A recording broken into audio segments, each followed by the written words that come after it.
Good morning again. Good to see you guys out and about on a Wednesday. Hope you're doing well. My question for us this morning: do you enjoy anger? Maybe that's a silly question, but I don't think it is. I've met many people, and many times I have to admit I have enjoyed being angry. Do you enjoy anger? Do you enjoy being angry? There's something pleasing about it, isn't there? So I really appreciated our quote this morning. Again, one of these guys, I don't know who he is, but I love what he has to say. Frederick uh, Buchner, however you would pronounce that, says this: of the seven deadly sins, anger is possibly the most fun. I love a man who'll just be brutally honest. Of the seven deadly sins, anger is possibly the most fun. To lick your wounds, to smack your lips over grievances long past, to savor to the last toothsome morsel both the pain you are given and the pain you are giving back. In many ways, it is a feast fit for a king. The chief drawback is that I can't read, what you're wolfing down is yourself. The skeleton at the feast is you. Frederick Buchner. Possibly the most fun. Would you agree with that? Again, I have to admit, yes, there's been many times in my life I have flat enjoyed being angry. I want to be angry. I'm going to stay angry. However, there's a problem. And I think Buckner is right on this, that the main issue, the main drawback is the feast you're wolfing down is yourself. You're doing yourself far more damage than you are anybody else. The skeleton is you. Again, I've heard many quotes on anger.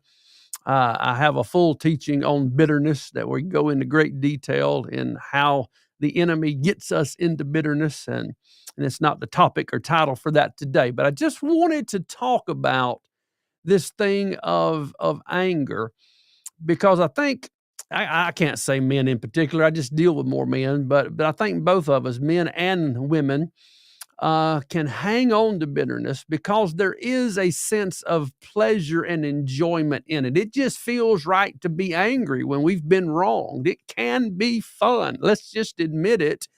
But we've got to make anger our enemy. Number one reason for me is this: because anger is not from God. It's not God who is telling us to be angry. It is our enemy. And I've learned in my journey, when I walk in obedience to the enemy, it causes me trouble. It causes me problems. We go into great detail in that in the obedience chapter in the book in Restored. So obedience to the enemy is not good for us ever. But we have to be honest and admit sometimes this is one of the most difficult ones to deal with when we've been hurt, when we've been wrong, when we've been betrayed, when people intentionally, purposefully do these things to us. It's easy to hang on to that anger. So let's get us a little help from Scripture. Ephesians 4:26 says this: be ye angry and sin not. Let not the sun go down upon your wrath. And again, famous scripture. Many people quote this. But to me, what I get out of this practically is be ye angry and sin not tells me that I'm going to be angry. There's going to be times when things happen and anger is going to be my response. But I can be angry and not sin. And this is an important point. I don't have to let anger rule me. I don't have to let anger control me and cause me to react in situations in an improper way. I can be angry. And there are many things that cause us righteous anger. So there's a place for anger, but it's what I allow that anger to do to me, how I react rather than respond to those situations is very important. So I can be angry, but I don't need to let that anger lead or cause me to sin. And then the second part of the verse, let not the sun go down upon your wrath. And it goes on to say, if you do, you give the devil a foothold. So not only can I be angry and not sin, there's a time frame in this for me. I got to deal with this before the sun goes down. I can't go to bed tonight with this anger just churning inside of me. I have to be able to put it in its proper place, get with my Father, process and deal through this. So it's not okay for me to have fun and lick my chops around this anger for a long time. I can't. I've got to deal with this today. I don't want to go to bed and wake up tomorrow in this same state. I need to deal with it today. I need to process it today. So this is an important step for me as well, because anger has been one of my main issues for a long time. I had so much rage and anger churning inside of me that, quite frankly, it took me a while to get where I could deal with it in that day. But it's important. It's important to learn how to be angry and sin not, to process through that and not allow that anger to stay with you long term. In Hebrews, we have the scripture 11:25, speaking of Moses choosing rather to suffer affliction with the people of God than to enjoy the pleasures of sin for a season. And with our quote, we recognize, we acknowledge there is pleasure. There's pleasure in being angry. But rather than enjoying the pleasure of that for a season, we got to choose the affliction of the people of God. We've got to choose to allow God to deal with this stuff in us. And it's not always fun, man. Let's just be honest. Forgiveness never feels good to begin with. It just does not. You're going to always have the resistance of the enemy there. Understanding that is an important part of this process.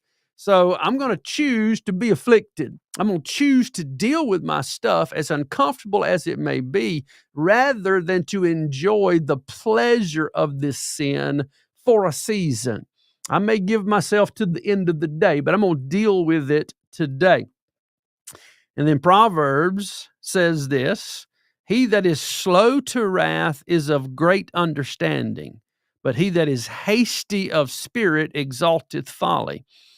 So there's a place of growing in maturity to this, where I can be slow to wrath, where I don't fly off the handle and react inappropriately, where I am in control of the anger, not allowing it to guide me. So I can be slow to wrath, understand, and if you do so, you are one of great understanding. And then final scripture here, well, not final, but one more. James 1:20 says, for the wrath of man worketh not the righteousness of God. Important point for us to consider. When I get angry and act the fool, does it ever produce righteousness? No. And James is clear on that. The wrath of man, the anger, the rage of man does not work the righteousness of God. And there's so many times in my journey, and I've heard it from many of you and others like you, man, it's just that's what needs to be said. That's what needs to be done. And it feels so right to do it. But does that wrath produce righteousness? It does not. So we have to learn how to be angry and sin not, to not let the sun go down on our wrath. We have to learn to be slow to wrath, to respond correctly to whatever the situation is. And then final scripture, Ephesians, one I've meditated on many, many times in my journey. Ephesians 4, verse 32. Well, actually, I wanted 31, so let me back that up for you. Verse 31 says, let all bitterness and wrath and anger and clamor and evil speaking be put away from you with all malice. So this is one side of the coin. Let's put away the bitterness, the wrath, the anger, the clamor, and evil speaking, and the malice. We got to get rid of that stuff. But what do we replace it with? Verse 32. And be ye kind one to another, tender-hearted, forgiving one another, even as God for Christ's sake hath forgiven you. So one of the things I talk about in that teaching on bitterness and forgiveness is we're really only giving away what we have received. For even as God, for Christ's sake, has forgiven you. When I'm forgiving someone, all I'm doing is giving back to them what God has given to me. Now, and really, the reality is I can only give away what I have received. So I find many times the reason why I and most of us struggle with anger and the inability to forgive is because we really haven't truly understood and received the forgiveness that God has for us. When I'm forgiven, when I know in the depths of my being I'm forgiven, and the freedom that comes from knowing that my sins are forgiven and all that I have done and all that I have uh, sinned against God in, He has forgiven me. He's taken that weight off and He sent it away. When I know that and receive that, it's much easier for me then to extend that same grace and forgiveness to others who have harmed me. Jesus, hanging on that cross, says, Father, forgive them, for they know not what they're doing. And that's another element of the separation teaching in Restored. We've got to learn how to separate people from their actions and recognize most of the time, maybe all of the time, they are literally under the influence of the enemy. That's why they're saying and doing these things. That's not who they truly are. It's not the nature that God created them in. They are in bondage to the enemy, and they're hurting us because they are hurting. And being able to give them the forgiveness that I've been given, being able to extend to them the same level of grace that has been extended to me, may be a part of the journey to help them come to know God the way we know God. So this thing of anger is something we've got to process and deal with. But I appreciate the honesty of our quote today. So let's revisit it one more time. Of the 7 deadly sins, anger is possibly the most fun. To lick your wounds, to smack your lips over grievances long past, to savor to the last toothsome morsel both the pain you are given and the pain you are giving back. In many ways, it is a feast fit for a king. The chief drawback is that what you are wolfing down is yourself. The skeleton at the feast is you. Frederick Buckner. So, guys, we've got to deal with anger. So do you enjoy anger? I hope by the end of this you can say, well, yeah, I have, but I can't anymore. I don't want you enjoying your anger. I want you to make it your enemy. I want you to hate it and begin the work to eradicate it and get it out of your life. And again, we're going to be angry. We can be angry and sin not.